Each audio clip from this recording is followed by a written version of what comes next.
Hello everyone, welcome to science and mathematics world. I am Kaushlendra Khare और आज के इस वीडियो में हम देखेंगे आपके कुछ और क्वेश्चंस को जो कि एक्सरसाइज के हैं चैप्टर 3 के। तो चलिए शुरू करते हैं। पिछले वीडियोस में हम 9 क्वेश्चन तक सॉल्व कर चुके हैं और 10th क्वेश्चन जो है वो आपके सिलेबस में नहीं है, इसलिए हम नहीं दिखा रहे हैं। और जो आपका 11 क्वेश्चन है वो हम देख लेते हैं। 11 क्वेश्चन में लिखा है कि what type of oxide form when non metal combine with oxygen. किस टाइप के ऑक्सीजन जो है वो बन जाते हैं जब नॉन मेटल्स जो होते हैं वो ऑक्सीजन से कंबाइन होते हैं। तो non metal combine with oxygen to form acidic oxides. जब नॉन मेटल ऑक्साइड से कंबाइन होते हैं तो एसिडिक ऑक्साइड्स बन जाते हैं। एग्जाम्पल है किसका, सल्फर। सल्फर आपका एक नॉन मेटल है, याद रखिएगा। सल्फर आपका मेटल नहीं है, सल्फर नॉन मेटल है। सल्फर का जब रिएक्शन कराते हैं किससे, ऑक्सीजन से, तो बन जाता है SO2। और SO2 जो होता है सल्फर डाइऑक्साइड, वो एसिडिक इन नेचर है। अब हम कुछ इम्पोर्टेंट क्वेश्चंस की तरफ बढ़ते हैं जो कि हैं हमारे गिव रीजंस करके। गिव रीजंस बहुत ही इम्पोर्टेंट होते हैं और ये आपके एग्ज़ाम में हमेशा पूछ लिए जाते हैं, 2 मार्क्स के लिए, 3 मार्क्स के लिए। तो ये आपके इस बार तो हो सकता है ये वाले क्वेश्चंस पूछ लिए जाएं। तो देख लेते हैं इन क्वेश्चंस को। इसमें लिखा हुआ है कि platinum, gold and silver are use to make jewellery. अब प्लेटिनम, गोल्ड और सिल्वर है, केवल उन्हीं से ही ज्वेलरी क्यों बनाते हैं, हम लोहे से क्यों नहीं बना लेते हैं? ठीक है, ऑब्वियसली वो उतना ज़्यादा प्रेशियस नहीं है, कीमती नहीं है वो, लेकिन इसका कुछ और भी रीज़न होगा। देखते हैं उसका रीज़न। और सेकंड क्या है कि सोडियम, पोटेशियम और जो लिथियम है वो आपका स्टोर्ड किया जाता है अंडर ऑयल। उसको ऑयल में क्यों करते हैं, कैरोसिन ऑयल में इनको रखते हैं, सोडियम को। जब हमने एक क्वेश्चन देखा था कि why sodium is preserved in kerosene oil, तो उसका रीज़न भी हमने आपको बताया था। तो इस सोडियम के साथ साथ पोटेशियम को भी और लिथियम को भी हम किस में, कैरोसिन ऑयल में डुबो के रखते हैं। तो ऐसा क्यों है? और थर्ड क्वेश्चन हमारा है कि aluminium is highly reactive metal yet it is use to make utensils for cooking. Aluminium बहुत ही ज़्यादा रिएक्टिव मेटल्स है, इसीलिए एल्यूमिनियम के बर्तनों में खाना नहीं खाना चाहिए, ना बनाना चाहिए। लेकिन आजकल हमारे यहाँ पे फैशन है, बनाते हैं, और कुकर जनरली उसी का होता है। तो इसका भी रीज़न जानेंगे कि क्यों, ऐसा क्यों करते हैं। ठीक है। और फिर कार्बोनेट एंड सल्फाइड्स और are usually converted into oxides during the process of extraction. और कार्बोनेट हो गया और सल्फाइड और जो है वो कन्वर्ट हो जाता है किसमें, ऑक्साइड्स में, और एक्सट्रैक्शन की प्रोसेस के दौरान।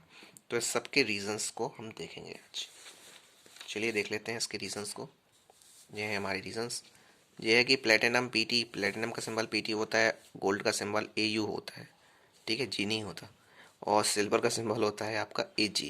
ये सारे यूज़ होते हैं ज्वेलरी को बनाने के लिए because they are very lustrous. इनमें बहुत ज़्यादा चमक होती है, और दूसरे मेटल्स होते हैं उनमें उतनी ज़्यादा चमक नहीं होती, इसलिए नहीं बनते। Also they are very less reactive than and not corrode easily. और वो क्या है कि बहुत ज़्यादा लेस रिएक्टिव मेटल्स होते हैं और जल्दी ही करोट नहीं होते, माने उसमें जंग अंग वगैरह लगने का कोई सवाल नहीं होता। ठीक है। तो ये था रीज़न कि हम लोग क्यों प्लेटिनम, गोल्ड और सिल्वर को यूज़ करते हैं ज्वेलरी मेकिंग में। आई होप आपको समझ में आ गया होगा। अब बढ़ते हैं हम नेक्स्ट में क्वेश्चन की तरफ, जो था हमारा कि सोडियम, पोटेशियम और लिथियम को हम लोग मिट्टी के तेल में, कैरोसिन ऑयल में डुबो को क्यों रखते हैं। ठीक है, ऑयल मीन्स यहाँ पे कैरोसिन ऑयल ही है, और कोई ऑयल में हम नहीं रख सकते। ठीक है, तो चलते हैं देख लेते हैं कि सोडियम मेटल जो होता है, सोडियम हो गया Na का सिंबल है इसका, और पोटेशियम सिंबल K, और लिथियम Li, जो कि है वो बहुत ही रिएक्टिव मेटल्स हैं और दे रिएक्ट विगरसली, बहुत ही ज्वलनशील हैं और बहुत ही तेज़ी से रिएक्शन कर लेते हैं एयर से और वाटर से भी। तो वो इसीलिए उनको कैप्ट किया जाता है कैरोसिन ऑयल में। और इसमें क्या है, in order to prevent their contact with air and moisture, तो उससे उनका जो कांटेक्ट है एयर और मॉइस्चर से वो प्रोटेक्ट रहता है। अब हमारा एक इम्पॉर्टेंट क्वेश्चन कि जो एल्यूमिनियम है उसके यूटेंसिल्स क्यों बनाए जाते हैं। Aluminium Al is highly reactive metal, मतलब बहुत ही रिएक्टिव मेटल होता है एल्यूमिनियम, और it is resistant to corrosion. लेकिन ये इसमें करोशन नहीं होता, जंग नहीं लगती इसकी। दिस इज़ बिकॉज, ऐसा इसलिए होता है क्योंकि aluminium react with oxygen, aluminium oxygen से रिएक्ट करता है जो कि एयर में प्रेजेंट होती है, और एक थिन लेयर बना लेता है किसकी, एल्यूमिनियम ऑक्साइड की। आपने देखा होगा कि जो एल्यूमिनियम के बर्तन होते हैं उनके नीचे देखना आप, काली काली परत सी जमी रहती है। वो काली काली परत जो होती है वो एल्यूमिनियम ऑक्साइड की ही होती है। ये क्वेश्चन भी पूछा जा सकता है आपका कि वो काली परत काय की है, तो एल्यूमिनियम ऑक्साइड की है। तो this oxides layer prevents further reaction, जो जी ऑक्साइड लेयर है वो फर्दर रिएक्शंस को प्रिवेंट करती है एल्यूमिनियम की विद ऑक्सीजन से। ठीक है। Also it is light in weight, बहुत ज़्यादा लाइट होता है वेट में, और good conductor of heat, heat का बहुत अच्छा कंडक्टर है। तो इसीलिए इसको यूज़ करते हैं कुकिंग में, उसको कुकिंग यूटेंसिल्स बनाने के लिए। लेकिन थोड़ा हार्मफुल भी होता है, इसलिए ज़्यादा यूज़ नहीं करना चाहिए इसका। चलिए आगे बढ़ते हैं।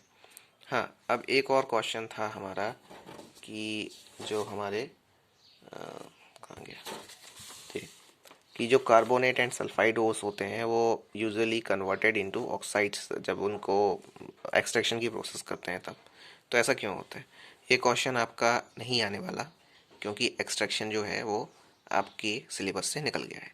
लेकिन फिर भी इसका आंसर समझ लीजिए, ज़्यादा बड़ा नहीं। कार्बोनेट एंड सल्फाइड ओस आपके फर्दर एग्जाम के लिए काम में आएगा कभी और।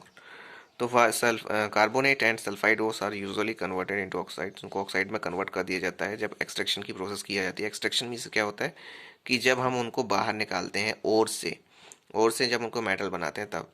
बिकॉज ऐसा इसलिए होता है क्योंकि metals can be easily extracted from their oxide, जब उनका ऑक्साइड बना देते हैं तब उसका आसानी से एक्सट्रैक्शन किया जा सकता है, rather than from their carbonate and sulphides. उनके कार्बोनेट और सल्फाइड ओस से पॉसिबल नहीं है, इसीलिए उनको ऑक्साइड में पहले कन्वर्ट करते हैं फिर उनका एक्सट्रैक्शन किया जाता है। तो ये थे हमारे क्वेश्चंस, आई होप आपको समझ में आ गए होंगे। प्लीज़ हमारे चैनल को सब्सक्राइब कर लें और इस वीडियो को लाइक ज़रूर कर दें हमारा हौसला बढ़ाने के लिए, और कमेंट करके हमें बताएं कि आपको ये कैसा लगा और उसमें आप क्या देखना चाहते हैं, और इस तरह से आप हमें सब बता सकते हैं। मिलते हैं अगले वीडियो में। गुड बाय, जय श्री राम। इसे अपने दोस्तों के साथ भी शेयर कीजिएगा। बाय बाय, जय श्री राम।